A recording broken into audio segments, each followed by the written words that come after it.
if you have any sort of differing opinion on time travel, this is probably going to start a couple of arguments. Probably. A little bit.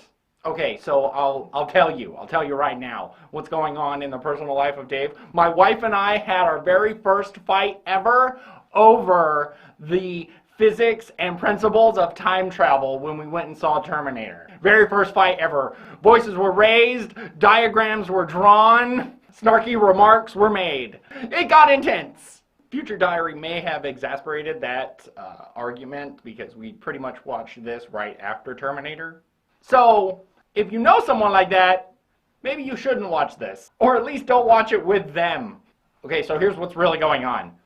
The very opening scene of the whole anime is the very last scene of the first cycle of this timeline. And then the very next scene is the first scene of the second cycle of this timeline. And first Yuno kills second Yuno and takes her place. But now she has second Yuno's phone.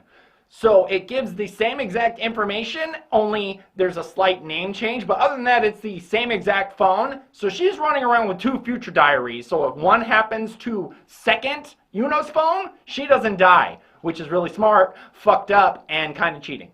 Kind of cheating. But if you're willing to kill yourself, it's technically suicide. And I don't know if you could charge her.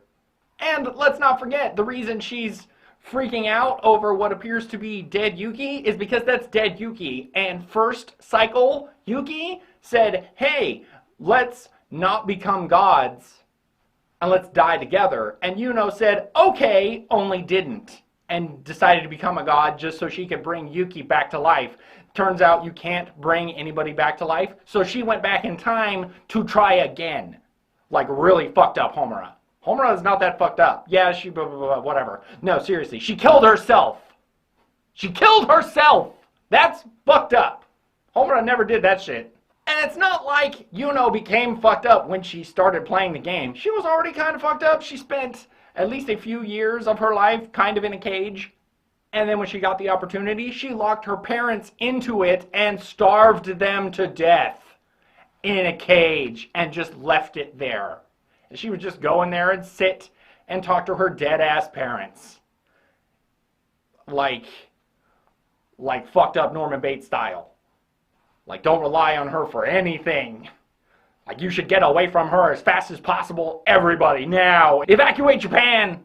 And if you've seen the OVA redial, that very last scene at the end of the series makes a little more sense. Because, apparently, First Cycle Murmur is talking to Third Cycle Yuno and telling her, hey, get over here, I've got something for you, and gives her First Cycle Yuno's memories. Because, you know, she killed Second Cycle Yuno. But gives her First Cycle Yuno's memories, and then they kind of become one, I guess. But Third Cycle Yuno goes and finds Second Cycle Yuki, who is a emo-ass god, pouting in the darkness, staring at this phone that has said the same thing for apparently 10,000 years. Or at least it's been 10,000 years for his whiny douche ass. It's only been about 2 years, you fucking whiny bitch. Cut your hair. You never really like him. He becomes a god and you still don't like him. You're like, ugh. Whiniest god ever. See you next time.